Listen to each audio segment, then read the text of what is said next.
Epílogo.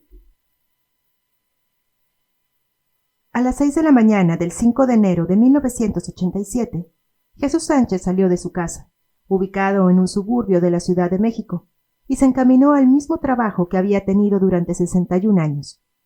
El árido y salado pedazo de tierra que había comprado en un área subdesarrollada más de 50 años atrás, estaba ahora rodeado de fábricas y edificios altos, y se ubicaba justo al lado de una gran avenida con mucho tráfico.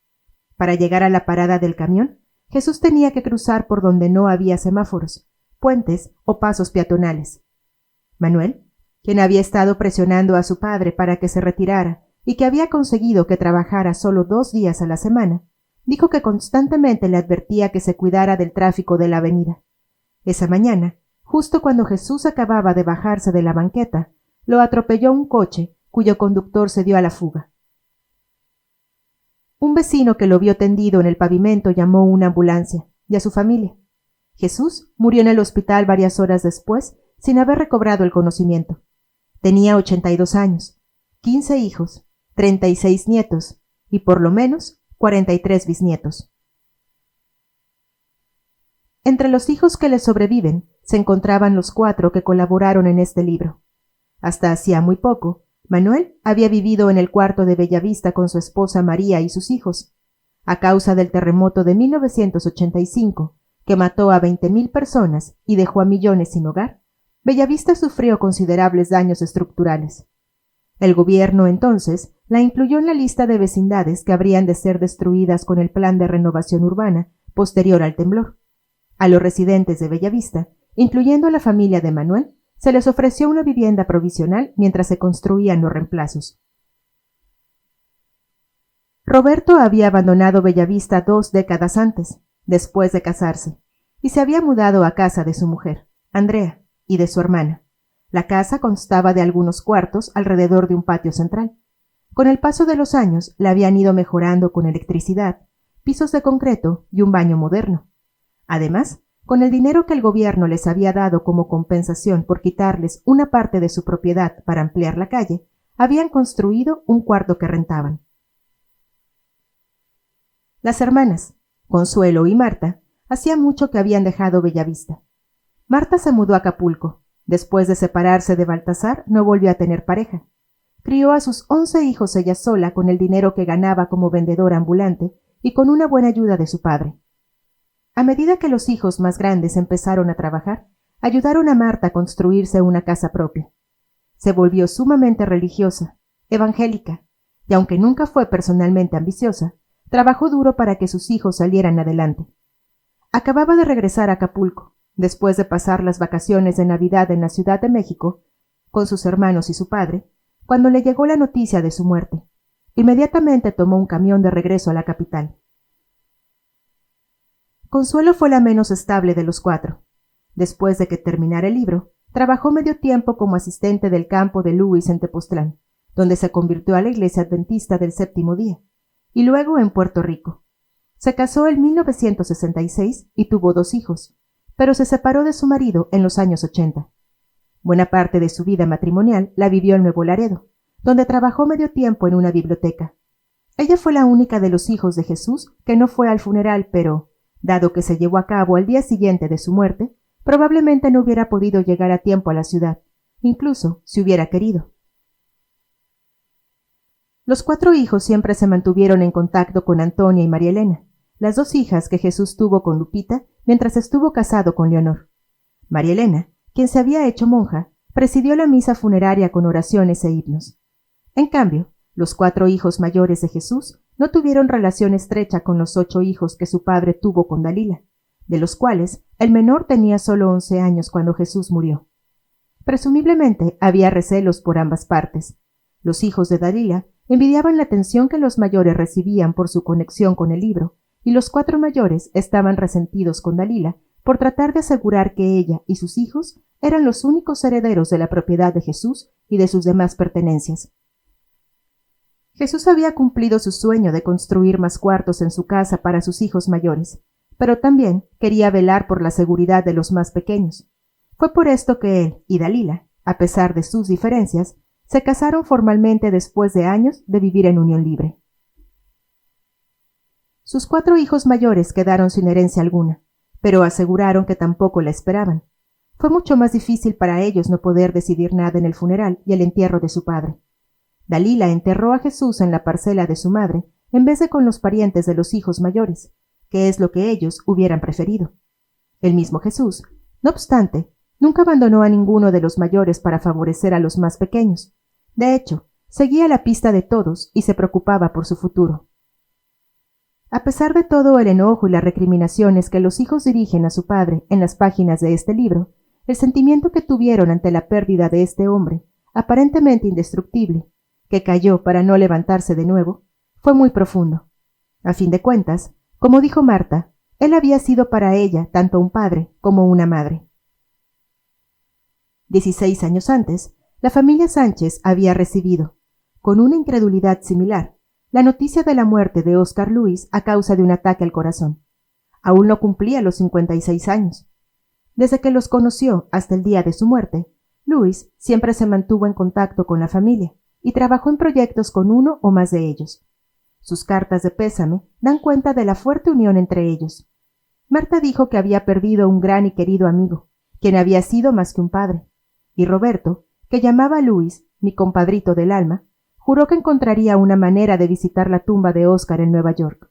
Incluso Jesús, que siempre mantuvo cierta distancia, le escribió a Ruth para decirle que de vez en cuando le mandaría algunas líneas para que no se olvidaran de él. En ese preciso momento de la relación no había forma de que Ruth, Luis o sus hijos, que habían pasado parte de su infancia en México y que se habían vuelto buenos amigos de los hijos y nietos de Jesús, llegaran a olvidarlos jamás. Ruth Lewis siguió visitando a la familia y escribiéndole. En diciembre de 1986, después de haber preparado un extenso cuestionario, fue a México con la intención de actualizar la información acerca de los nietos y bisnietos.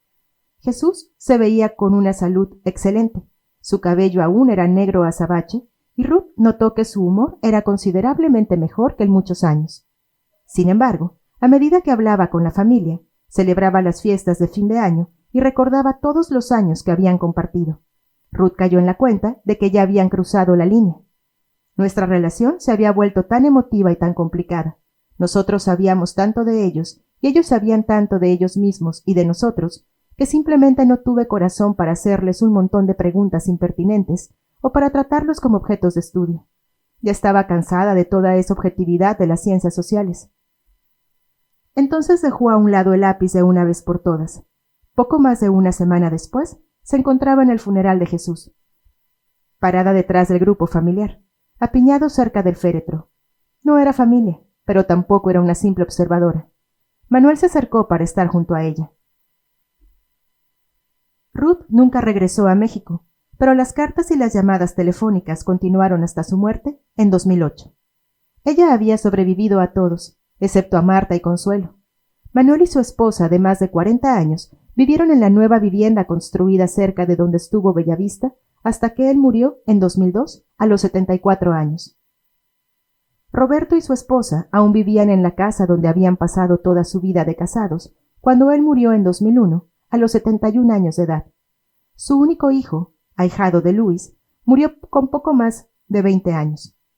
Consuelo, de 78, dejó de hablar con Ruth Lewis en la década de 1980 y también se mantiene distanciada de su familia.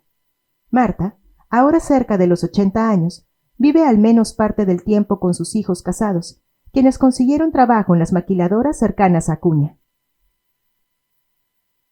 Mucho se escribió sobre la relación entre los Sánchez y los Lewis durante la controversia suscitada por la publicación del libro en México.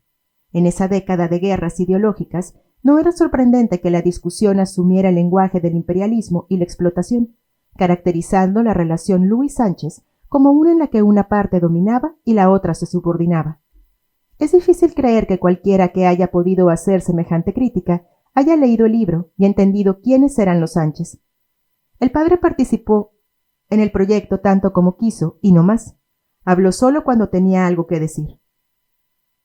Era orgulloso, vanidoso, trabajador y ambicioso dentro de su propio mundo, lo que significa que nunca posó su mirada en horizontes inalcanzables. Estaba, no obstante, enojado con el sistema político y económico que le había impedido avanzar y no tenía miedo de decirlo enérgicamente. Además, Consuelo y Manuel tenían un verdadero arsenal de palabras.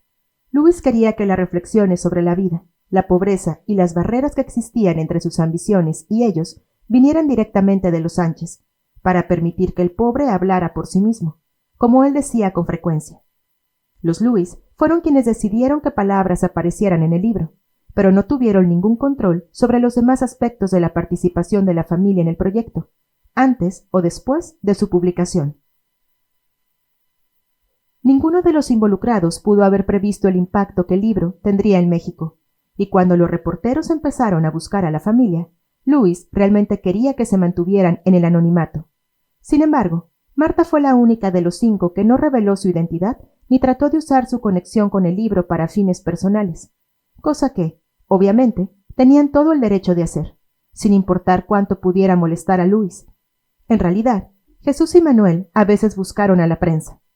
En 1970, por ejemplo, unos cuantos meses antes de la muerte de Luis, Jesús dio una entrevista a la revista Siempre, en un intento por impedir que quien había sido su jefe por 45 años lo obligara a retirarse sin pagarle su debida indemnización. Ambos, Jesús y Manuel, alardeaban de la utilidad de haber participado en el trabajo de los Luis. De hecho, Manuel lo llamaba su seguro social, y decía que sentía que había hecho una contribución al mundo, que no era solo un gusano arrastrándose por la faz de la tierra. Otro residente de Bellavista, que nació más o menos cuando Luis empezaba su investigación allí, le dijo a un reportero del Boston Globe que cubría la demolición de la vecindad en 1986. Nos conocieron internacionalmente, pero eso ya se acabó, haciendo eco a la afirmación de Manuel de que los hijos de Sánchez los había puesto en el mapa. El presidente Miguel de la Madrid confirmó el lugar que Bellavista tenía en la historia urbana moderna de México al acudir a las ceremonias para la inauguración de un nuevo complejo habitacional construido en ese lugar. Los Luis también eran conscientes de lo que habían ganado al trabajar con los Sánchez, y era mucho más que la mera satisfacción de haber despertado la conciencia social. Ruth Lewis dijo que el libro los dejó con un sentimiento de admiración hacia la gente, lo que experimentan, cómo manejan las situaciones por las que atraviesan, los terribles problemas que tienen y el espíritu que poseen, ese tremendo espíritu.